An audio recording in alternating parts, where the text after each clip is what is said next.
لا الہ الا اللہ محمد الرسول اللہ صلی اللہ علیہ۔ جب کسی نے کلمہ پڑھا تو اس پر پورا دین ضروری ہے، پورا۔ اب وہ یہ نہیں کہہ سکتا کہ تھوڑا تھوڑا کر کے آؤں گا۔ یقین کی دولت نعمت ہے۔ اللہ پاک قرآن مجید میں فرماتے ہیں ان الذین قالوا ربنا اللہ ثم استقاموا، جنہوں نے کہا کہ اللہ ہمارا رب ہے اور پھر وہ اس پر ڈٹ گئے، پھر اس پر وہ کہا تو ڈٹ گئے، کھڑے ہو گئے، نہیں اللہ ہی رب ہے، اللہ ہی دینے والا، اللہ ہی مالک، اللہ ہی ہمارا رازق ہے، رب ہی ہمارا سب کچھ۔ جب ڈٹ گئے تو فرمایا تتنزل علیہم الملائکہ، پھر میں ان کی مدد کے لیے آسمان سے فرشتوں کا نزول فرمایا کرتا ہوں۔ فرشتے کیا کہتے ہیں؟ اللہ تخافوا ولا تحزنوا، غم نہ کرنا، خوف نہ کھانا، وابشروا بالجنۃ التی کنتم توعدون، ہم تو تمہیں اللہ تبارک و تعالیٰ کی اس جنت کی خوشخبری دینے آئے ہیں جس کا رب نے تمہارے ساتھ وعدہ کیا ہوا ہے۔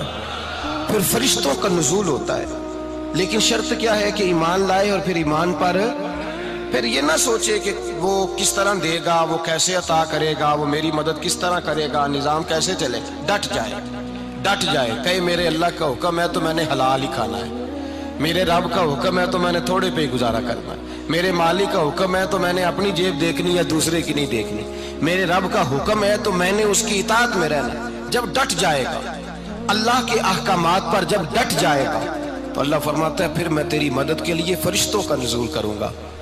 نبی پاک صلی اللہ علیہ وسلم نے فرمایا دو دولتیں اگر کسی کو اللہ دے دے تو سمجھے اللہ نے اسے دنیا کی سب سے زیادہ دولت عطا فرما دی۔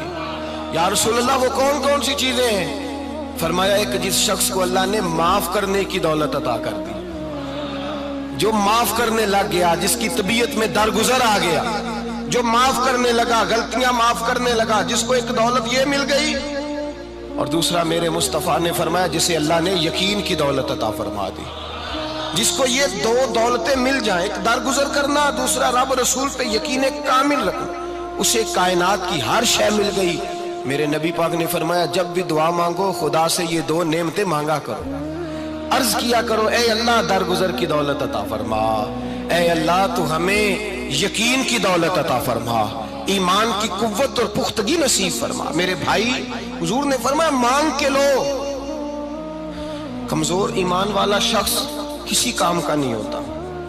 جس آدمی کے ذہن میں شک کا بیج ایک دفعہ جنم لیتا ہے وہ آدمی تو غلام سے بدتر ہے۔ بے کیف سجدہ، روٹھی روٹھی سی عبادت، اس کی زندگی کیفیات سے خالی ہے۔ جس شخص کو پتہ چل جائے نا لوگ میرے مخالف ہیں، اس کا تو سجن رہتا ہی کوئی نہیں۔ اصل بات یہ ہوتی ہے کہ یہاں سوچ بیٹھا ہے کہ دنیا میرے خلاف ہے، یہاں مخالفت یہاں بیٹھ گئی ہے، دو بندے باتیں کر رہے ہیں تو پریشان ہے، میرے خلاف ہی لگے ہوئے ہیں، میری ہی بات ہو رہی ہے، کیونکہ اصل تکلیف کہاں ہے؟ اور اگر یہاں یقین کامل ہو گیا نا کہ سارے مجھ سے پیار ہی کرتے ہیں، تو پھر دو بندوں کو بات کرتا دیکھیں گے تو یہی سوچے گا میری تعریفیں کر